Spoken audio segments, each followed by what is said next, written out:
is running out.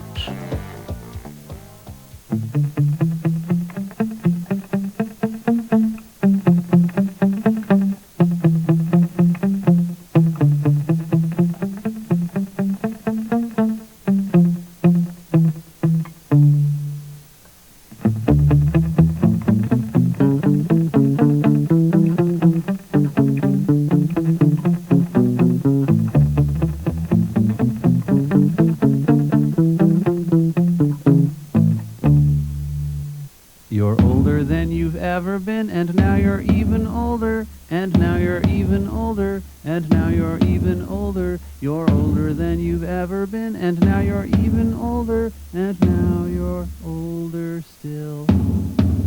Time is marching on, and time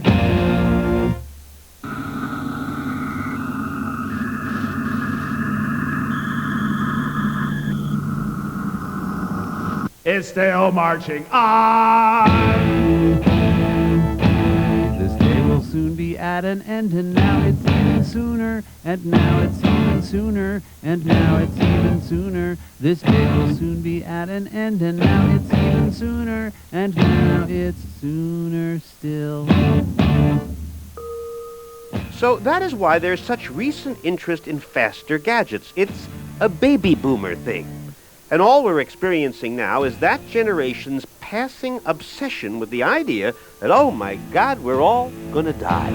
You're older than you've ever been, and now you're even older, and now you're even older, and now you're even older. You're older than you've ever been, and now you're even older, and now you're older still. Okay, I put it to Michael Malone. This obsession with minutes and seconds and efficiency, it's all going to disappear, right, when you and all the other baby boomers disappear. I don't believe it.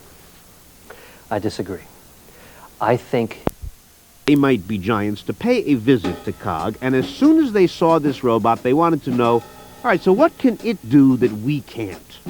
The drummer, Dan Hickey, said, I want to have a contest, it versus me.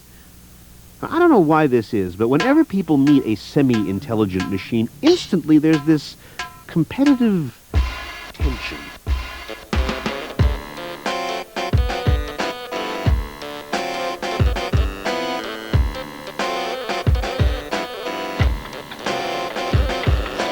Born out in Brooklyn, and raised by his parents.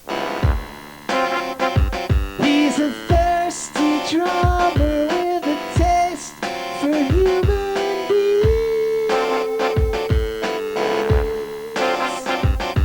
His name is Dan Hickey, and he's come from New York City to challenge the robot cop. Get out of town. Okay, that was Dan Hickey, 6 feet tall, weighing in at 145 pounds with 2 sticks and a drum. Now, meet the robot, COG. Rodney Brooks' brainchild, raised by grad students. Grad students. He's a thoughtful cyborg with a mind that grows and grows. His name is Cog, and he's come from MIT to challenge the drum of man. Okay, the stage is set. This will be a drum-off competition, 3 rounds, winner take all. Mr. Hickey, the human, will go first.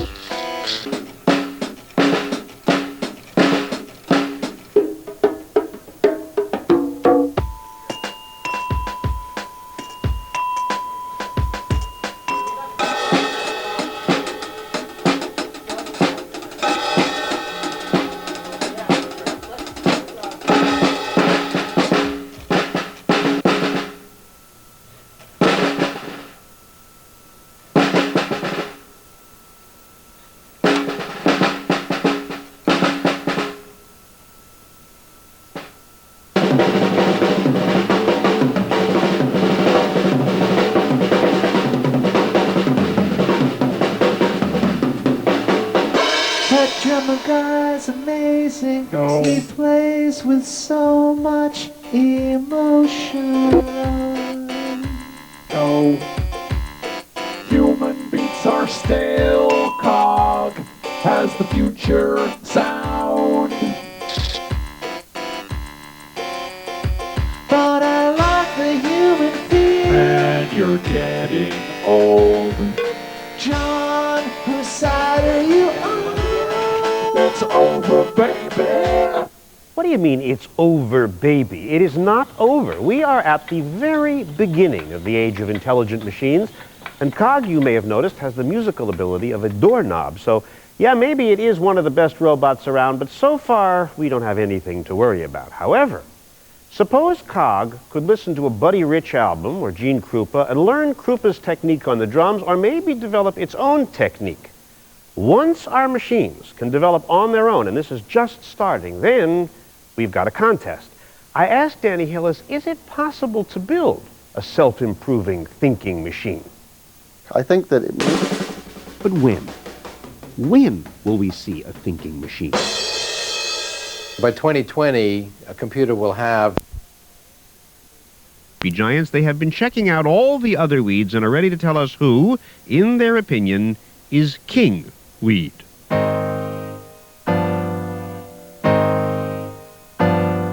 Professor Jablonski has interesting thoughts. Mr. Krulwich has lots to report.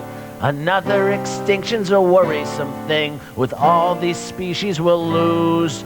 Professor Jablonski says some creatures are weeds. They grab hold of life like a weed. When his examples were weeds, then I had to agree. But if you talk metaphorically, there's no bigger weed than me. King weed, king weed.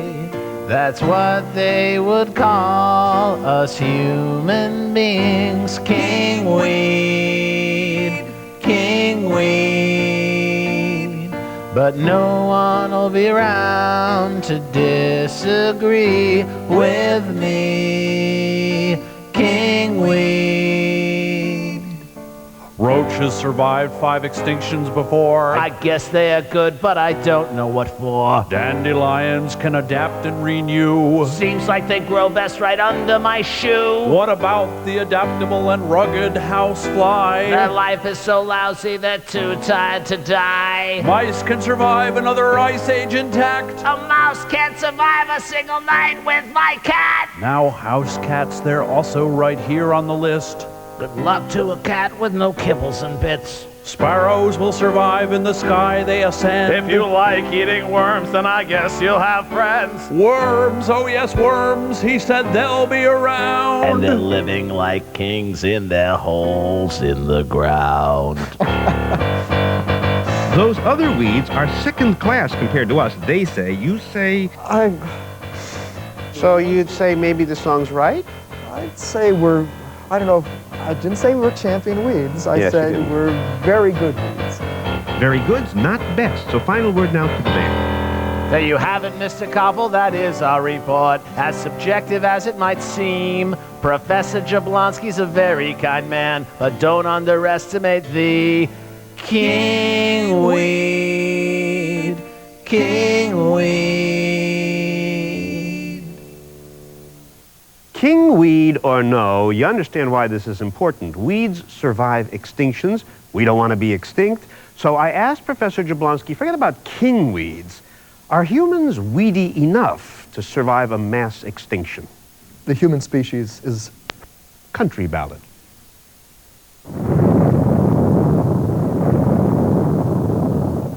Once upon a time they sent a rocket to the moon with scientific instruments to test conditions there. But just before they closed the door, one scientist expelled a germ that accidentally found its way aboard and stowed away. For 3 years it remained undetected on the moon. It was the only living creature there. I'm all alone. I'm all alone. Behold the mystery, that is me. Then one day the scientists recovered all their gear excited by the prospect of unearthly things inside. They found to their astonishment a living thing within. It seemed to bear good tidings from somewhere in outer space. You're not alone. You're not alone. Behold the mystery that is me. Soon they figured out the heinous error they had made, and now the earthly germ had something else it seemed to say. We're all alone. We're all alone. Behold the mystery. Behold the mystery. All of which simply goes to prove that there is a life form which we all carry around which can survive 2.5 years of deadly radiation on the moon with no problem. Still, 2.5 years, that's a spit in the bucket.